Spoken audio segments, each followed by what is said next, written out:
Welcome, everybody, to the ALF Operations Podcast, where we talk compliance, operation, and whatever else is going on in the assisted living world. Presented by ALF Boss. Welcome, everybody, to the ALF Boss Podcast. Today, I'm super excited. I have a good friend of mine, Leanne Ferguson, with the best ALF. Good morning. How's it going, Leanne? Good morning. Thank you. So talk to me. Your facility is located where? In Spring Hill, Florida. It's about an hour north of Tampa. And how many beds is the facility? We are licensed for 5 and currently waiting for an expansion approval to 10. And how's that process been going? Has that been a tough process or? Long. It's a long process, but Yeah. Is zoning giving you a hard time about that or? there's a couple of upgrades, obviously, that you have to do to satisfy the Department of Health. But other than that, knew before I started the process. So everything, Alright. yeah. Well, let's back up. So how the heck did you get into this in the beginning, in the first place? Talk to Okay. me. Where do I start? Back in 2018, my grandfather was in an assisted living. Let's just say that place is no longer open. When I would go visit him, he absolutely reeked. He was unshowered. He had food on him from days prior. And when I told the facility owner this was unacceptable, she told me, just call us before you visit. I would just call ahead of time, whether I was visiting or not, because I knew that he would get fresh clothes, like a shower, and he would smell nice. So I knew I would just keep calling. And, Well, I I thought just, to myself, I'm going to do better. I'm going to open an assisted living facility. It's going to be better than this. It's going to be the best. And that's why I named it the best ALF. clever. So you decided you wanted to get it, open an ALF to make better care. But how was your process to learn how to open it and all that stuff? How did you go about that part? Honestly, I just found a good, I joined FALA, so I'm part of FALA, but I just found a good coach, hired a consultant, and just got her done. I wish I knew you back then, or so I would have definitely hired you. Yeah. The process was pretty straightforward. I just followed it to a T, and I passed my exam on the first go, and Uh, yeah. So now, I'm sure you've got a ton of experience that if you were to do it all over again, you could probably do it by yourself and without a hitch. But it could be tough and daunting by yourself. So Exactly. You don't know what you don't know. So, yeah. So the home, the facility itself, were you living in that home, or you went purchase another property to go ahead and do the project? so I purchased my grandparents' house and I converted it. I purchased the property about 6 years ago, and then I converted it somewhat in loving memory of my grandparents. Now, when you say converted, did you have a lot of work that you had to do? Can you Oh, just yeah. what did you have to do? We're talking everything from the sprinklers to the backup generator to the propane tank to the fire alarm. So all the nines, and then satisfying the licensure, of course. So it's But a physical, did you have to widen some doorways or stuff like that, or you were good? no, I didn't have to widen any doorways. I gotcha. Because I get some. I had a project the other day. I went to go see it, and it had these half a doors. I'm like, this is no way going to work to get into a bathroom. So Yeah. sometimes these older houses, they got to do some work to them. Yeah. And how was the things been going as far as filling beds, things like that? How did that, when you got started, was that like people were knocking on the door, or you had to get out there and get at it? I did. I pretty much followed a lot of what you say on your Facebook group. Honestly, it's not going to happen. It doesn't just happen overnight. You do have to build relationships. And I was lucky enough to be able to convert the property all on my own. And I'm coming up on my 1 year anniversary and increasing my bed capacity. Congratulations. Yeah, Yeah. Thank you so that much. is Yeah. It super feels awesome. rewarding when you're full and you're able to do that. Now you say from up north, so you were not originally from Florida. You were another I state. might, I might be Canadian like you. Oh, look at that. That's interesting. That's a big change. Yeah. It's much warmer down here. That's for sure. All right. In your prior endeavors there, were you in the healthcare field? Absolutely. For about 4 years, I had been working in the healthcare space, specifically in long term care since 2019. I started out staffing and credentialing in Tampa, and then I worked my way up to operations. But I always knew in my heart that this is what was going to happen, opening the assisted living facility and stepping away from corporate America, so to speak. Yeah. And Mhm. I see a lot of people making that step also. It can be tough in the corporate world. It's a different mentality for sure, and culture and all that good stuff. Let's talk about the beginning here. So what was some of the tougher issues that you faced when you started operating? I'm pretty sure that a lot of owners would agree that they felt like giving up at some point, throwing in the towel, so to speak. I'll share the story. I had a resident on hospice, and without knowing that or realizing that he had already left us, that person had left us already, and I didn't realize it. Oh, We that talk about challenges, we don't even think about the challenges of hospice and letting people pass away in your property, right? yeah, no, it's definitely this something that presidents pass away now to this day, and it's still hard to have some of them become your favorites, and all of a sudden they're no longer at the facility, and it's definitely sad at times for sure. Absolutely. Absolutely. And so, as far as operation wise, anything else that stuck out to you that made it tough? What about the like regulations and stuff? Have you had interactions with ACA that might be give you a hard time, things like that? Had one interesting first of all, they came the other day by accident. It was supposed to be for another facility. A little bit of time got consumed there. Obviously, I had appointments to go to, assessments to do, but I was held up thinking that I had a complaint assessment, but it wasn't. And then, yeah, that's a time waster. And then months prior, I think that we had another complaint about a family who thought that their mother, who was on hospice, was being given medication too frequently by um, the doctor's order, to be honest. And I think that you don't know what you don't know. I think that if you are not physically there because this particular person was out of state, if you're not there, it does seem like a lot. If mom's getting drugs every 2 to 4 hours type of thing, it does seem like a lot, but it is eye opening. But it's one of those things where if you have your paper trail, you're fine. You come out deficiency free, which we did. No, that's definitely important documentation. And that can be one of the challenging things when family is out of town and they're trying to do the best they can and they feel guilty that they can't be there and things like that. And it's just a shame sometimes that they're quick to turn to the complaint hotlines that maybe speaking with the facility or the hospice company, et cetera, to get the full picture.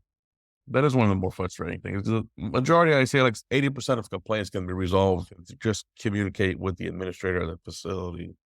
Uh, Absolutely. but that's always frustrating, definitely. So you're trying to expand now. You said to how many beds? 10. Wow. Now is this you're adding on to the same is it like new construction you're adding on or it's There are 2 bedrooms that are not it's a 5-bedroom house, and 2 bedrooms were not being used, and then oh, there's the oh, garage conversion. gotcha. So, yeah, Okay. So you'd be up to 10, you said now?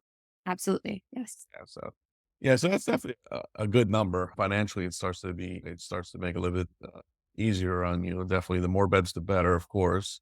So when you expect maybe that to be completed? Oh god, I'm hoping for at least the 1st quarter, if not the 2nd quarter of, 2024. Okay, cool. So it sounds like it's pretty much just like getting ARCA to come out and approve the expansion, right? Absolutely. We have the preliminary game plan that the county has approved, so that's great. I'm fortunate to not have been zoned residential. That would be more challenging if I was, but the That's what property is a decent size and it's that's what I was questioning. If it's residential, getting up to 10 can be pretty tough sometimes, but it's not zoned. not zoned. Yeah, Uh, that's the secret right there. See, that is. Yeah, a lot of people, they get the homes there, and once you're in the residential area, it's almost near impossible for the city to approve a special exemption to expand like that. So it's always something to keep in mind that when they're opening up these home type facilities, that maybe you're in a better zoned area that's got more commercial stuff around. And so you have like apartment buildings and a lot of duplexes in your area, or how is that zoned up like that? no, Spring Hill's just country, Pascal. Yeah. I have Country clients over up there. I there. go up there, but I can just go GPS takes me straight to the facilities. But so what is their zoning then? It's just I zone forget what it's called. It's mixed, and then I have a double lot, so that's what was making it easier. uh, I think too, a lot of people forget to build the relationship with the fire department and your Department of Health so that you're putting it out to them, the game yes. plan, before just randomly doing renovations and then being declined. There's quite a bit of a process, but it looks like it's going smooth so far. So I'm really, really happy about it. Yes, Lord, that could be the worst. I get these issues with clients all the times that they're fighting with the city, they're fighting with the zoning. It's like they envision this whole project and everything, and it's like they start almost with the end in mind. And what you just said is very important. That kind of start throwing the idea out there, and before you put any kind of money into the project and everything, that you have their kind of their blessing. Or sometimes they're uneducated. Some of them, unfortunately. Like I had one recently that they're telling the six bed they got to get the commercial hood fire suppressant system for their kitchen and all this and blah blah blah. I'm saying no, that's not what the regulation says. I had to give that to the lady, and she brought it to the city, and they all were scratching their head. Where did you get this? And that's a lot of times I see a lot of people wasting a lot of time fighting with the city and especially the fire department, fire inspection, things like that. So very Mm, good advice you just gave there. Start making friends over there and communicating with them. And, mhm. etc. So how many residents do you have now? Or we have one empty bed. Okay, but 4 is good. Mhm. I Yeah. mean, 5, and this Mhm. is your first year, you said, It is, yes. so that's really good. I don't want you to give away your secrets where you're getting your residents from, but a lot of referrals from social workers, things of that nature? Honestly, yes. Building relationships and understanding how to network and knowing that it's not about you. What can you do for them? Right? What can you introduce them to? How can you make their life easier aside from bringing them fattening donuts every other week? What do they really like? Get to know them. What are their kids' names? What are their kids' birthdays? Build that relationship with them, hang out with them, have a pool party. There you go. And that's part of the thing because I throw a lot of that advice out there, and you just said it too. And but where people get stuck is like they want somebody to hand them a manual. Okay, so how do I do that? That's where you have to be creative, and you got to sit down and you got to put your thinking cap on and come up with your own unique creative ways to connect with them, et cetera. And it's Right? not just social workers. It is not just social workers. I Correct. promise you. I Correct. promise you this. Here's the little secret that I will throw out there. Your competitors are not your competitors. See a gold nugget. People listen up. I'm not Listen going to go any deeper than that, but up. once I start, I can't stop. No, absolutely. And I've seen the industry over the last 30 years, it has changed dramatically. And I say this all the time that back in the days, it's like everybody was very competitive and they were against each other. And listen, it's me against you. And we've seen a huge shift over the past 10 years or so. People are a lot more friendlier. They're a lot more willing to talk to you. And like you said, even help you with referrals. If they're full or there's a resident that maybe they feel might do better with your facility and you reach out to each other and say, I have a referral for you. You want to come check her out or him out? And that works out great. And there's a ton of that out there. And so don't be afraid to reach out to your individuals, your competitors. No, they're not competitors. See them as your industry companions or whatever, because some of the best things that I do see is when administrators get together and they just start talking. It's almost like therapy. They start talking about their problems that they're facing and helping each other out. And it feels good to know somebody's going through the same stuff you're going through, right? Yeah. I think I had a really bad day one day that I had burned out completely, and it was another owner that dropped everything and came to the facility and helped me. And that's not something a competitor would do. So Correct. Correct. Correct. No, exactly. um, And that kind of goes with we are in Florida, a lot of elderly people, a lot more coming into the system. So there's more to go around than ever before as far as residents and things like that. Network, like you just said, with your fellow ALFs, with your fellow social workers, with your fellow daycare centers, with your wherever the elderly might be, you got to be in that space. Mhm. absolutely. Now, I did see you have a pool, right?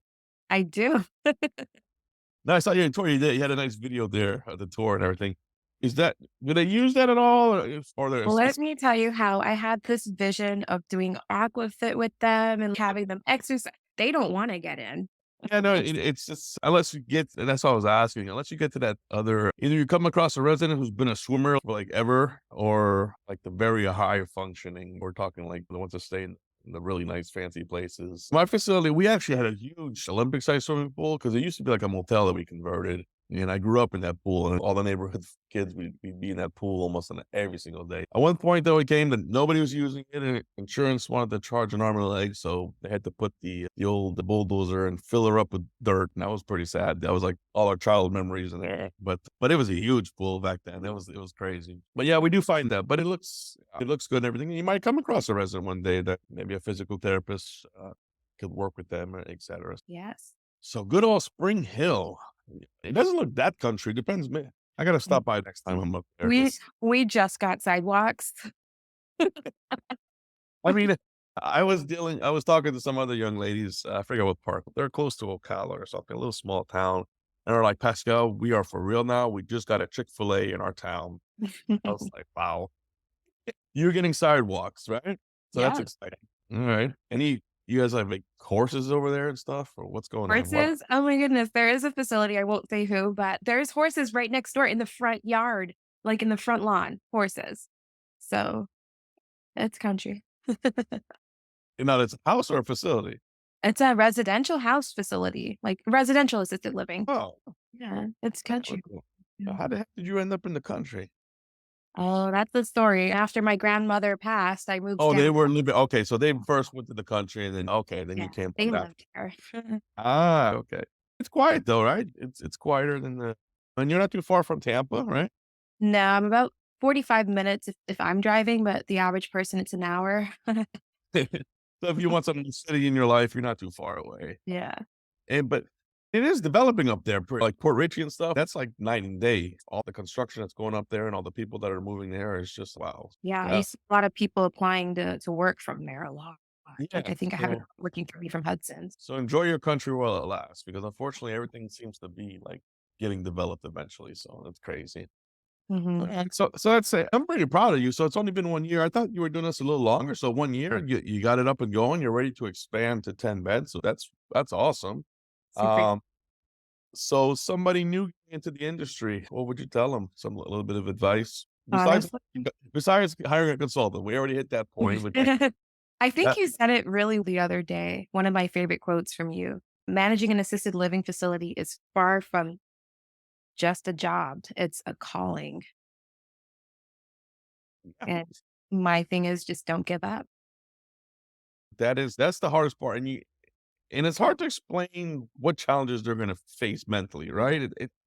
I try, because I always have that first talk with people. I want to start a facility. Okay, so, and I always tell them, if you can get through the talk with me and you still want to do it, okay, let's go ahead and do it. They think I'm negative on it, but I'm real. It's going to be a lot of ups and downs at the beginning until you build it up.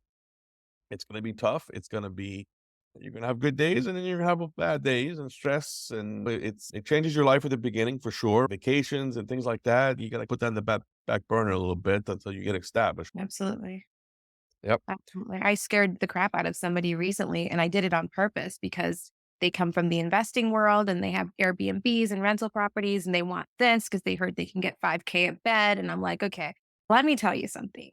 These aren't tenants. Residents have so much care needs that would blow your mind, whether even if the most basic emotional needs that they are literally having to sell their house to afford a bedroom in yours. So their expectations right off the bat are going to be higher than the average person. And if you think their expectations are high, wait till you meet their families. I was going to go with that one. Residents Uh, sometimes, I'm not so bad. Families, I love them and I don't blame them. It's their loved one. They want the best for their mom and dad. But sometimes we have to be realistic as well as what to be expected. yeah, go ahead.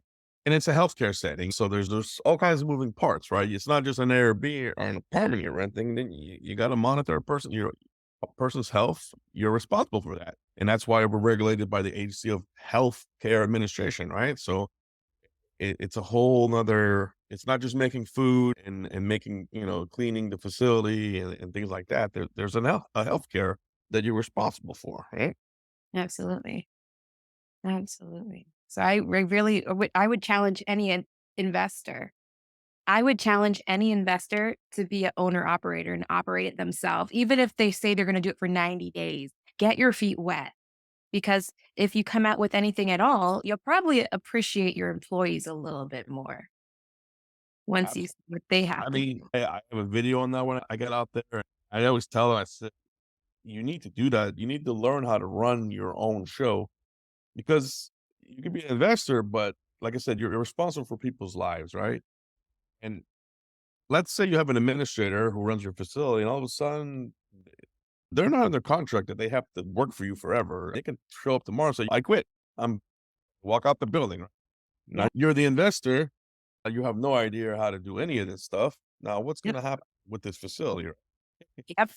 You have a Especially if you're out of state and you're not core trained and you can't even jump in as your own administrator.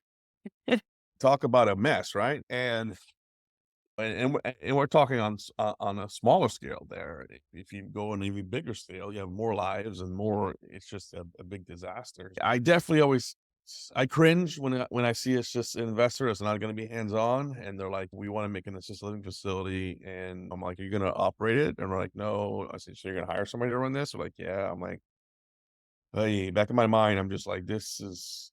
This, I like I said, like you, I try my best to discourage them because I think their money can be spent on something else, a safer investment that's not going to be as much stress as Yeah, that.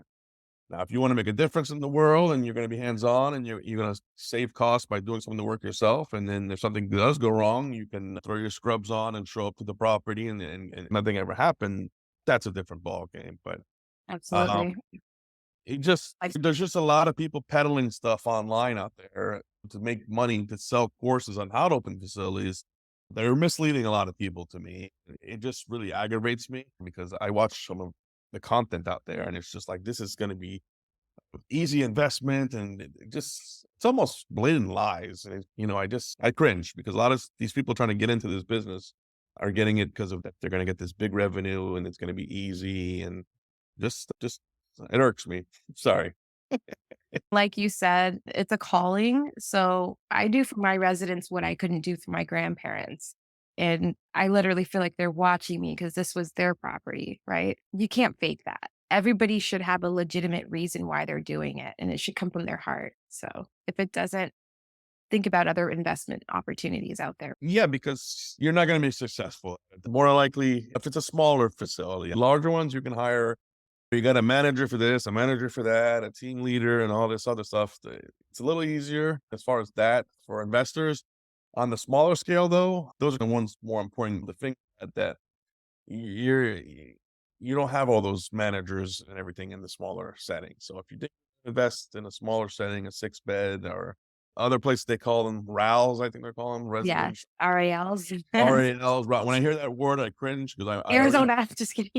when I hear that word, I already know where they got that word from. That they've been pumped with all kinds of foolishness. I call it because it's not realistic. At least in Florida, it's not. So it Yeah. might be in other states, but Florida, I really don't think that stuff that's being pumped is legit.